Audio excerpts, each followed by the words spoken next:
성서일과표가 제시한 오늘의 복음 말씀에는 우리 그리스도인들 뿐만이 아니라 비그리스도인들에게도 유명한 말씀이 포함되어 있습니다. 그것은 21절 말씀인데요. 거기 보면 황자의 것은 황제에게 돌려주고 하나님의 것은 하나님에게 돌려드리라는 예수님의 말씀이 나옵니다. 이 말씀이 유명한 까닭은 지금껏 많은 사람들이 이 말씀을 정치와 종교의 관계에 대한, 즉 국가와 교회의 관계에 대한 예수님의 입장으로 이해해 왔기 때문입니다. 이 말씀과 비슷한 것으로 사도 바울이 로마서 13장 1절에서 말한 것도 있습니다. 거기 보면 바울은 이렇게 얘기합니다. 사람은 누구나 위에 있는 권세에 복종해야 합니다.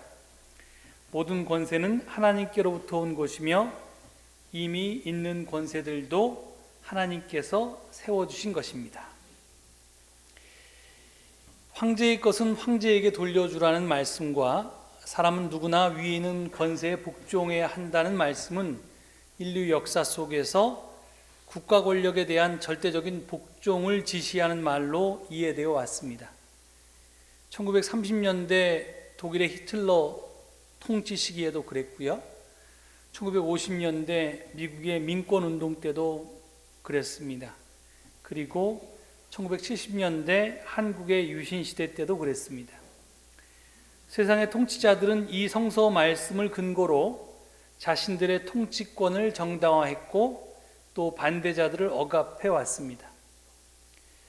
사실 교회 역사를 보면 그리스도교가 로마의 국교가 될 때부터 두 나라, 두 왕국설이라는 것이 주장되어 왔고, 이로 인해서 많은 그리스도인들은 세상에는 정치적인 영역과 종교적인 영역이 있고 이 두 영역은 서로 간섭하면 안 된다고 생각해 왔던 것을 알 수 있습니다. 그래서 종교 분리를 지지하고 교회의 정치 참여를 반대해 왔는데 앞에 두 말씀은 그 성서적 근거로 역할해 왔습니다. 근데 과연 이 주장이 옳을까요? 만약 예수님께서 또 사도 바울이 그런 뜻으로 이 말씀을 했다면 옳다고 주장할 수도 있겠지요. 하지만 결론부터 말씀드리면 이 두 말씀은 그런 뜻으로 하신 말씀이 아닙니다.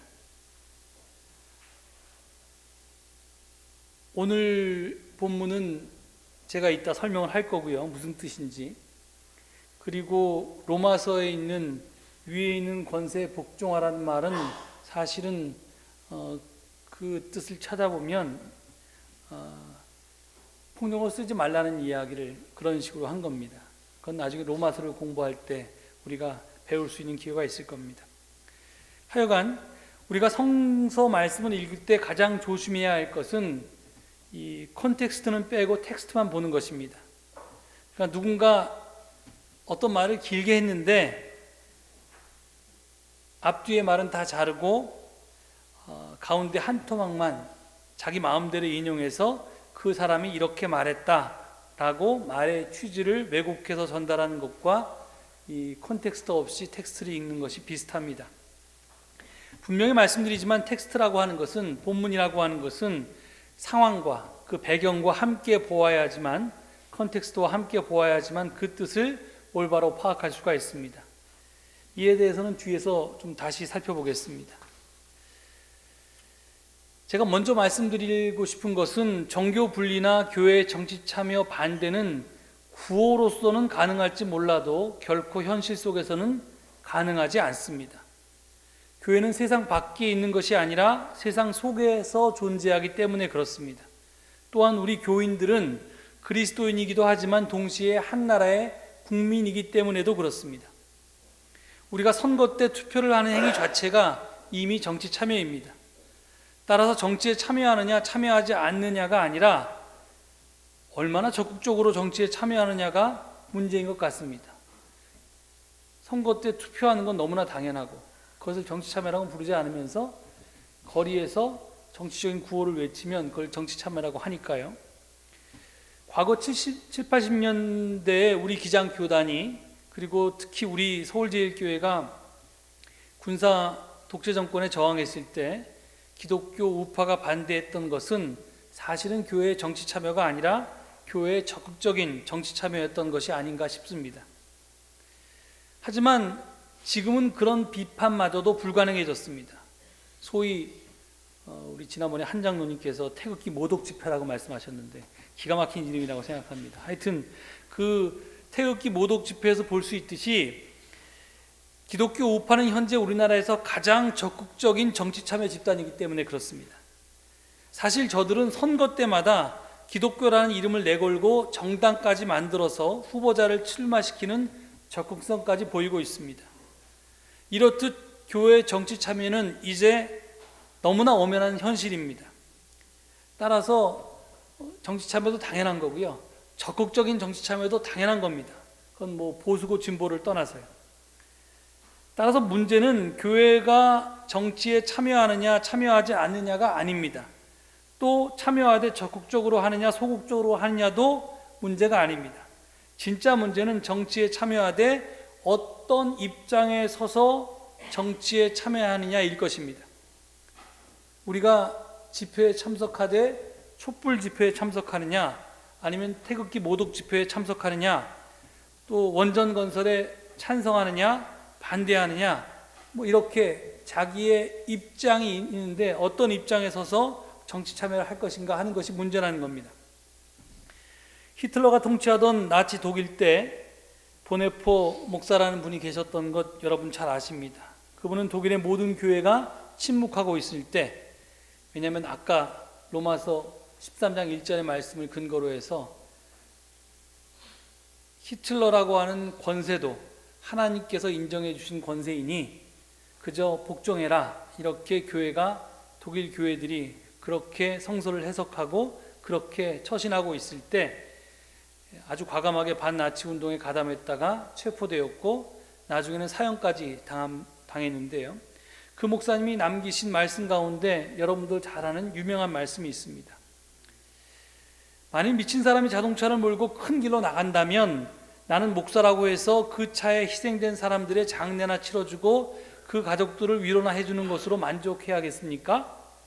만일 내가 그 자리에 있었다면 달려가는 자동차에 뛰어올라 그 미친 사람한테서 핸들을 뺏어버려야 하지 않겠습니까? 이렇게 질문했습니다. 현재 한국의 그리스도인들은 교통사고 당한 사람 장례나 치러주고 그 가족들을 위로해주는 소극적 정치 참여에 머무르지 않고 있습니다. 적극적으로 정치에 참여합니다. 하지만 한편의 사람들은 미친 운전자에게서 핸들을 뺏는 정치 참여를 하고 있고요. 또 다른 한편의 사람들은 미친 사람에게 핸들을 넘겨주는 정치 참여를 하고 있습니다. 따라서 우리에게 필요한 것은 이 둘 가운데 어느 것이 하나님의 뜻에 더 일치하는가를 분별할 수 있는 지혜일 것입니다. 우리는 그것을 끊임없이 추구해야 합니다. 어떤 것이 바른 선택일까? 예수님이라면 어떻게 하셨을까? 이것을 묻고 답해야 한다는 것입니다. 교회의 정치 참여 문제를 넘어서 정교 분리에 대해서도 해야 할 말이 참 많습니다. 하지만 거기까지 말하면 오늘 설교가 너무 길어질 것이기 때문에 오늘은 이쯤에서 중단하겠습니다. 단지 정교 분리를, 이게 정교 분리라고 하는 것은 가장 핵심적인 주장이 종교의 자유를 보장한다는 겁니다. 이게 본질인데요. 이것을 넘어서서 국가는 교회 일에 간섭하지 말고 자유를 보장해라, 그러면 교회도 국가의 통치행위에 대해서 간섭하지 않겠다라는 식으로 이해하는 것은 크게 잘못된 것이라는 것을 지적하는 것으로만 오늘 넘어가겠습니다. 이제 다시 본문으로 돌아가 보겠습니다. 아까 제가 말씀드린 텍스트는 반드시 콘텍스트와 함께 보아야 한다는, 그래야지만 그 뜻을 바로 이해할 수 있다는 성서 해석의 한 원칙에 대해서 좀 자세히 살펴보도록 하겠습니다. 어떤 바리새파 사람들과 헤롯 당원들이 예수님께로 나아왔습니다.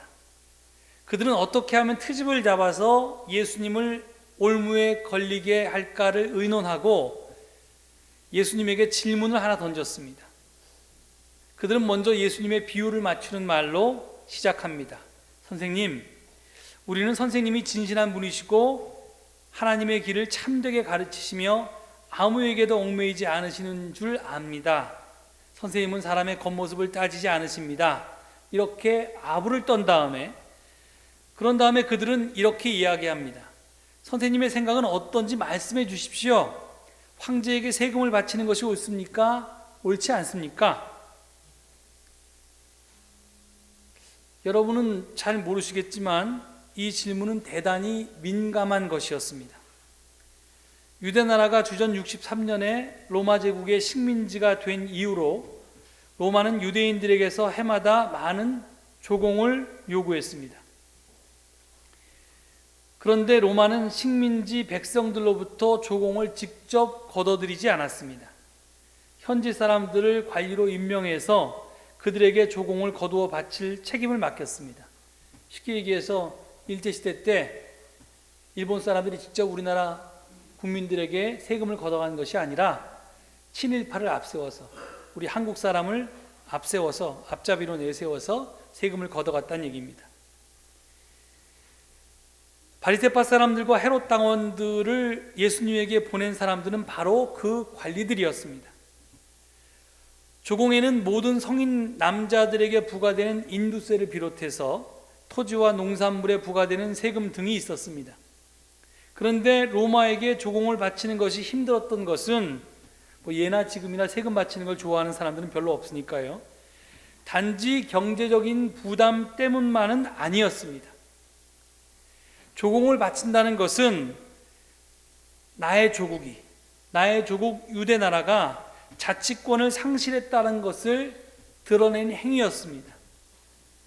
유대 백성들은 하나님의 선민인 자신들이 이방신을 섬기는 외국인에게 지배당하고 있다는 현실 자체를 인정하고 싶지 않았습니다. 그래서 로마에게 세금을 바치고 조공을 바치는 것이 싫었습니다.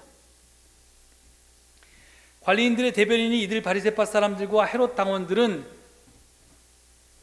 이런 백성들의 마음을 읽고 예수님께 교묘한 덫을 놓았습니다. 어떤 대답을 해도 예수님은 공경에 처하게 될 것입니다. 만일 예수님이 세금을 내는 것이 옳지 않다라고 대답하면 예수님은 로마에 대한 저항을 선동한다는 죄목으로 고발될 것입니다. 만약에 예수님이 세금을 내는 것이 옳다라고 대답하면 예수님은 경제적인 이유와 또 신앙적인 이유 때문에 로마의 지배와 세금 납부에 대해서 불만을 품고 있던 유대 백성들에게 신뢰를 받지 못하게 될 것입니다. 지난번 몇 주 전에 제가 21장에 소개된 지난번 논쟁에서 예수님이 세례 요한의 세례가 어디서 왔느냐, 하늘에서 왔느냐, 사람에게서 왔느냐 라고 하는 것을 물으심으로써 예수님에게 논쟁을 걸었던 사람들을 진퇴양난에 빠지게 했다고 했는데, 이번에는 저들이 황제에게 세금을 바치는 것이 옳습니까? 옳지 않습니까? 라고 물음으로써 예수님을 이러지도 못하고 저러지도 못하게 진퇴양난에 빠뜨렸습니다. 여러분이라면 어떻게 대답하시겠습니까? 예수님은 이번에도 저들의 덫에 걸려들지 않았습니다. 예수님은 먼저 저들에게 가지고 있는 동전 하나를 보여달라고 요구했습니다. 저들은 아무 생각 없이 자신들이 가지고 있던 동전 하나를 꺼내 보여주었습니다. 예수님은 그 데나리온 동전 한 잎을 보시고 그들에게 되물으셨습니다. 그 동전에 새겨져 있는 초상이 누구의 것이며 적힌 글자는 누구를 가리키느냐? 저들은 황제의 것입니다 하고 대답했습니다. 이 대답을 통해서 저들의 실상이 군중들에게 폭로되었습니다. 그 이유는 저들이 황제의 초상이 그려져 있는 동전을 소유하고 있다는 사실이 만천하에 밝혀졌기 때문입니다. 1세기 유대나라에는 두 가지 종류의 동전이 사용되었습니다. 그중 한 종류는 사람이나 동물의 형상이 전혀 새겨져 있지 않은 것이었습니다. 왜냐하면 유대교에서는 상을 새기는 것을 금지했기 때문에 그렇습니다. 십계명에 따르면 상을 새기는 행위 자체가 우상숭배였습니다. 그래서 유대인들이 사용하는 동전에는 상이 새겨져 있지 않았습니다. 그런데 다른 한 종류에는 로마의 동전을 포함해서 상이 새겨져 있는 동전도 유통되었습니다. 대부분의 유대인들은 이 두 번째 종류의 동전을 소지하거나 사용하지 않았습니다. 그러니까 유대인들은 그들의 신앙심 때문에 우상숭배의 죄를 범하지 않으려고 이렇게 로마의 동전을 새기지 않았던 거죠. 사용하지 않았던 겁니다. 그런데 지금 예수님께로 다가와서 질문을 던졌던 사람들은 로마의 동전을 가지고 있었던 것입니다. 저들이 가지고 있던 동전에는 뭐라고 쓰여져 있냐면, 황제는 신이며 하나님의 아들이다 라고 선전하는 그런 상투적이고 우상숭배적인 문구와 함께 로마 황제의 얼굴이 새겨져 있었습니다. 왜냐하면 예수님 당시에 로마 황제는 신으로 추앙되었기 때문입니다. 따라서 저들이 그 동전을 가지고 있고 또 평소에 그 동전을 사용하고 있다는 사실은 저들이 로마 제국의 식민 통치에 협력하는 사람들이라고 하는 것, 즉 친로마 부역자라고 하는 결정적인 증거였습니다. 즉 그 동전을 내어 보임으로써 저들이 자기 스스로가 민족 반역자여 식민 통치의 하수인임을 남들 앞에서 인정한 셈입니다. 따라서 황제의 것은 황제에게 돌려주라는 유명한 말씀을 하시기 전에 예수님은 이미 이 논쟁에서 이기셨습니다. 군중들은 이제 누가 하나님의 편이고 누가 로마 황제의 편인지를 알게 되었기 때문입니다. 하지만 예수님께서는 대결에 이긴 것에 머문 것이 아니라 그것을 넘어서서 저들이 제기한 질문에 답을 하십니다. 그런데 이 답이 좀 엉뚱합니다. 황제의 것은 황제에게 돌려주어라. 그리고 하나님의 것은 하나님께 돌려드려라. 답을 한 것 같기도 하고 안 한 것 같기도 하고. 첫 번째 대답은 황제의 것은 황제에게로 돌려주어라 하는 대답은 저들이 황제의 얼굴이 새겨진 동전을 지니고 있음이 폭로되자마자 나온 말이기 때문에 그것은 황제의 동전이다, 그것을 황제에게 돌려주어라 라는 뜻일 것입니다. 이것은 황제에게 세금을 바치는 것이 옳습니까? 옳지 않습니까? 하는 말썽의 소지가 있는 질문에 대해서 답하지 않은 대답이었습니다. 그 대답은 로마에 대한 세금 납부나 로마의 지배를 인정하는 것으로 볼 수 없습니다. 만일 예수님이 황제에게 세금을 바쳐라 라고 말하고 싶으셨다면 저들의 질문에 그렇게 간단히 답했을 것입니다. 하지만 예수님은 저들이 가지고 있는 동전을 보여달라고 하는 등 복잡한 과정을 거쳐서 답을 하셨습니다. 이는 예수님의 대답이 황제에게 세금을 바쳐라 하는 것이 아니었음을 뜻합니다. 그렇지만 이 답하지 않은 대답은 단순히 쟁점을 회피하는 것만은 아니었습니다. 하나님의 것을 하나님께 돌려드려라 라고 하는 예수님의 두 번째 대답은요, 주의를 환기시키는 대답이면서 동시에 굉장히 도전적인 대답이었습니다. 다시 말해서 여러분들이 그 자리에 계셨으면 예수님의 이 말을 듣고 정신이 번쩍 들어야 합니다. 이 대답을 듣고 사람들은 생각합니다. 도대체 무엇이 황제의 것이고 무엇이 하나님의 것이지? 이렇게 스스로에게 질문을 던집니다. 당시 많은 유대인들에게 있어서 모든 것은 하나님께 속해 있었습니다. 왜냐하면 그들의 성서가 그렇게 증언하기 때문입니다. 레위기 25장 23절을 보면 이스라엘의 땅은 모두 다 하나님의 것입니다. 땅 중에서 단 한 평도 사람의 소유가 될 수는 없었습니다. 모든 사람들은 하나님의 땅에서 일하는 소작인이거나 그 땅에 거하는 이방인까지도 또는 그 땅의 경작권을 가지고 있는, 그러니까 점유권을 가지고 있는 유대인까지도 다 하나님께 속해 있었습니다. 이것들은 모두 하나님에 속한 것이지 로마 제국에 속한 것도 아니고 로마 제국에 협력하는 지역 관리들에게 속한 것도 아니었습니다. 그렇습니다. 모든 땅과 백성들은 다 하나님께 속한 것입니다. 그래서 시편 24편 1편을 보면 땅과 그 안에 가득 찬 것이 모두 다 주님의 것, 온 누리와 그 안에 살고 있는 모든 것도 주님의 것이다 라고 노래하고 있는 것입니다. 그렇다면 황제의 것이 무엇입니까? 황제에게 속한 것이 무엇입니까?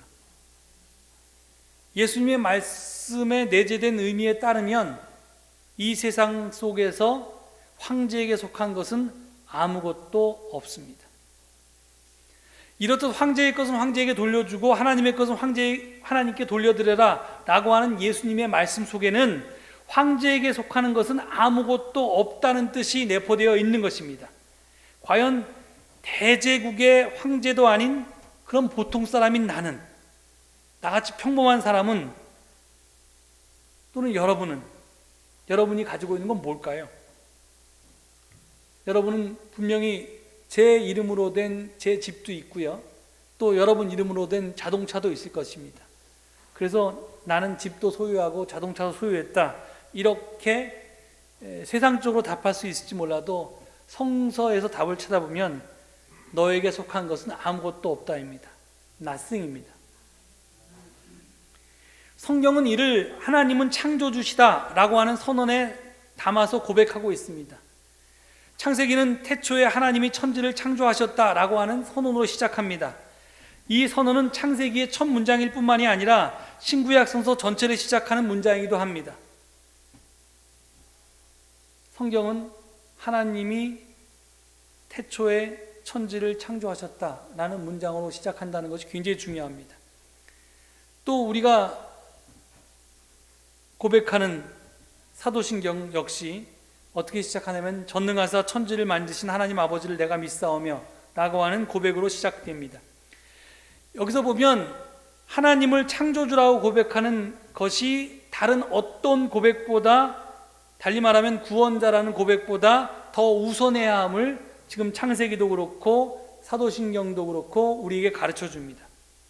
하나님을 묘사하는 수많은 용어들이 있습니다. 해방자, 구원자, 주님, 여러 가지로 우리가 성경에서 하나님을 고백하는, 묘사하는 여러 가지 낱말들이 있는데, 그 중에서 그 모든 낱말 가운데서 제일 으뜸으로 우리가 고백해야 될 말은 창조주라는 말입니다. 달리 말하면 하나님은 창조주이시다라고 하는 고백이 기독교 신앙의 최고 근본 고백이라는 말입니다. 즉, 이 고백에 기초하지 않은 모든 신앙 고백은 다 모래 위의 성처럼 사상 누각이 될 위험이 있다는 뜻입니다. 그렇습니다. 하나님을 창조주라고 고백하는 신앙에 따르면 모든 것은 다 하나님께 속한 것입니다. 이게 창세기가 주장하는 바입니다. 그런데 이 창조 신앙을, 창조론을 신앙하는 것으로 잘못 해석해가지고 엉뚱한 소리를 하는 약간 좀 덜 떨어진 기독교인들이 있습니다. 창조 신앙과 창조론을 신앙하는 것은 전혀 다릅니다. 창조 신앙은 과학과 모순되지도 않고 배치되지도 않습니다. 하여튼 이 창조 신앙에 따르면 땅도 하늘도 바다도 그리고 그 안에 있는 모든 것들도 다 내 것은 하나도 없습니다. 나는 단지 하나님의 것을 잠시 이 세상에 사는 동안 위임받아서 관리하고 있는 청지기에 불과합니다.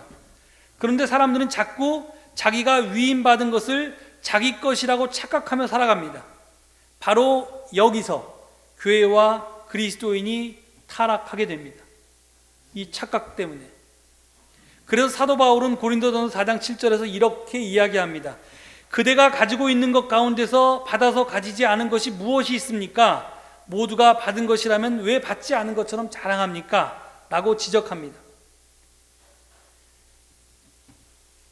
여러분, 이게 굉장히 중요한 고백입니다. 제가 여러 번 설교 시간이나 성경 공부 시간을 통해서 말씀드렸는데요, 내가 가진 것을 내 것이라고 착각하는 순간 우리는 하나님이 됩니다.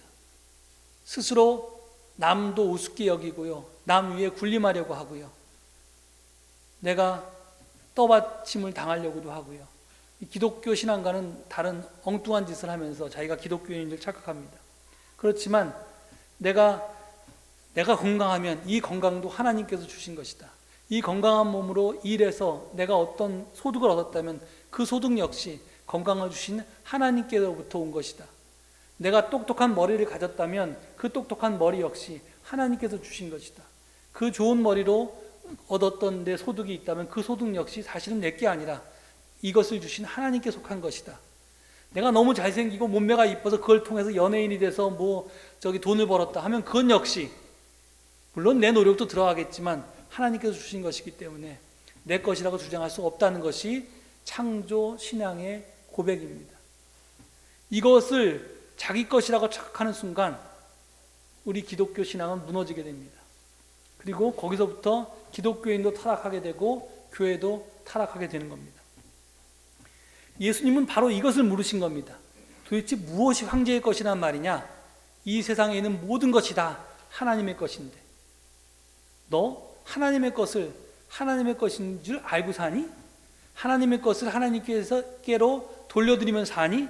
이것을 지금 그 질문을 던진 사람들에게 물으신 겁니다. 그리고 바로 이 시간 우리에게 되묻습니다.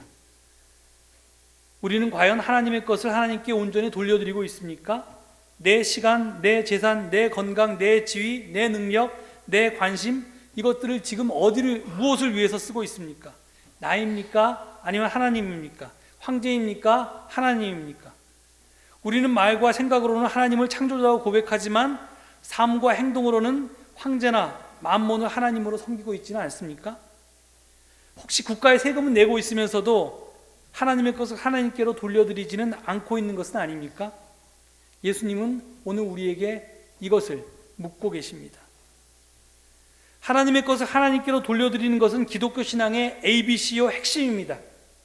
이것은 선택할 수 있는 게 아닙니다. 반드시 해야만 하는 필수사항입니다. 이것 없이 기독교 신앙은 미신이고 우상숭배입니다. 따라서 우리는 하나님의 것을 하나님께로 돌려드리라는 예수님의 말씀 앞에서 우리 각자의 신앙을 깊이 성찰해 보아야 합니다. 그리고 바로 여기에서부터 나와 교회의 개혁을 다시 시작해야 합니다. 아무쪼록 우리 모두가 스스로의 삶으로 하나님의 것을 하나님께 돌려드리는 그런 삶을 살아낼 수 있기를 간절히 축원드립니다. 기도하시겠습니다. 하나님, 이 개혁의 계절에 우리 기독교 신앙의 근본을 다시 생각할 수 있게 하시니 감사드립니다. 이 엄청난 고백 위에 서 있다는 것을 저희들 자주 잊고 삽니다. 내 것은 내 것이고 더 갖고자 하나님께 매달리고 떼쓰는 것이 우리 신앙인의 모습이고 교회의 모습입니다. 성경의 기초에서 그것이 잘못된 것임을 깨닫게 하시고 지금부터라도 하나님의 것을 하나님께로 되돌려드리며 살 수 있는 저희가 되게 하옵소서. 모든 사람들이 이런 생각을 가질 때 정말 더 가꿔줘 하는 욕심이 아니라 하나님의 뜻에 따라 더 나누고 베풀며 사는 하나님 나라가 이 땅에 이루어질 것을 믿습니다.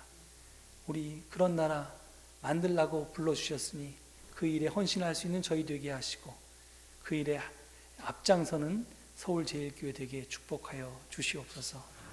감사드리며 예수 그리스도를 받들어 기도 올립니다. 아멘.